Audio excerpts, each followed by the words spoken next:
Eat, eat, eat. Most of us love to eat. We need to eat. But do we know what is all within our food that we eat? Hello, Lavender Rose here, and here is just a few things that you might find lurking in your food. First is arsenic. And some of you might have heard of these, so not something you really want to know is in your food. Now, is it enough to make a big difference? Perhaps not. But not too many of us like the idea of eating poison, right? Traces of arsenic in food are nothing new. The potent human carcinogen arsenic has been known to turn up in everything, from rice to cereal to even juice.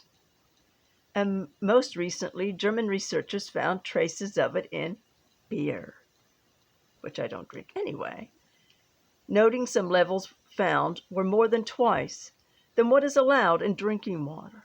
Arsenic in drinking water. No wonder why a lot of people are getting those water purifiers. Maybe not a bad idea.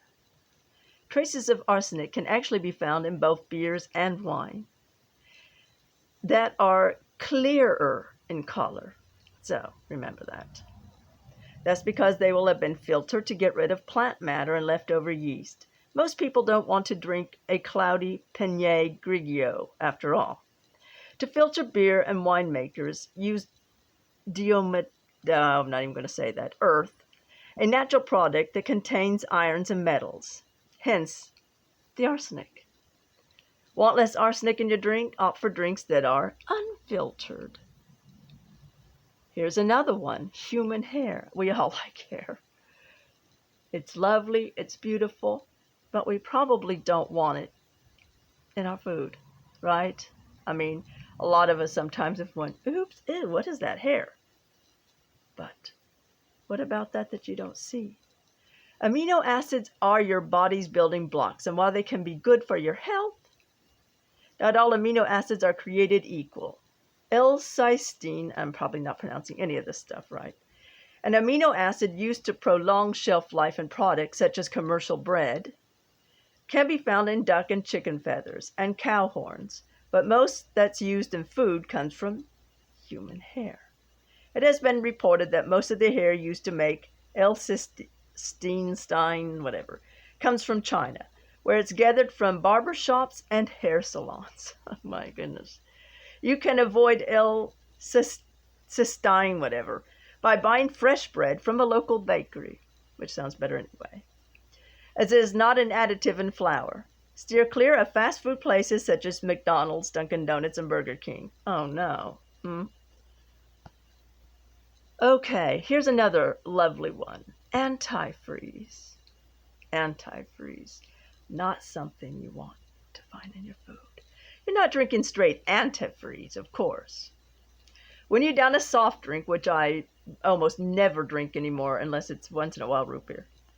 But if your drink of choice has propylene glycol, when in it, you're consuming a compound that's used for everything from antifreeze to cosmetics to pharmaceuticals to electronic cigarettes.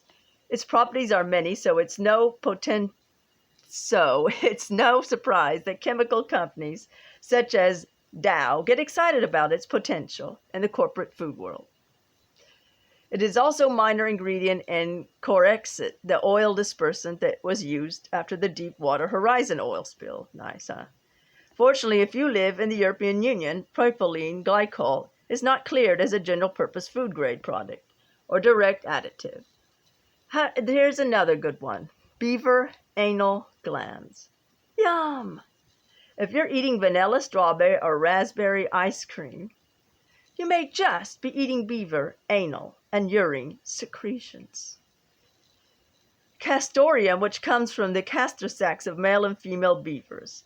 It's an FDA-approved food additive, popular in ice creams, and allowed to be called natural flavoring, meaning you probably don't know that you're eating it. Yum.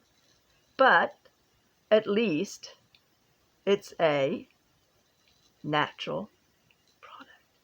Kind of, sort of, right? Okay, here's another one. Fish bladder. A round of beers may sound like the perfect way to celebrate with vegetarian and vegan friends alike, but watch what beer you're drinking. Isinglass is a gelatin-like substance produced from the swim bladder of fish. And for the people who like fish, it's probably no problemo. It's added to cask beers and Guinness to help remove any haziness from the final product, removing any residue, yeast, or solid particles in the beer, which means you can end up with a trace of fish bladder in your pint glass. Another one, coal tar. Many processed foods are known for including a long list of dyes, and many of those dyes are derived from coal tar. Yellow dye number 5, also known as tartrazine, was linked to childhood hyperactivity in 2007. And since then, any product in the EU that contains it must also come with a warning label. In the US, however, there is no such regulation. Concern over the food coloring recently prompted bloggers to petition Kraft to remove dyes from their popular macaroni cheese products. Remember that, macaroni and cheese.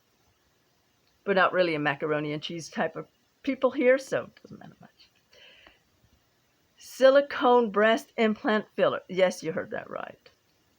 Chicken McNuggets from McDonald's aren't known for being the healthiest thing on the planet, but they're not really known for being chicken either.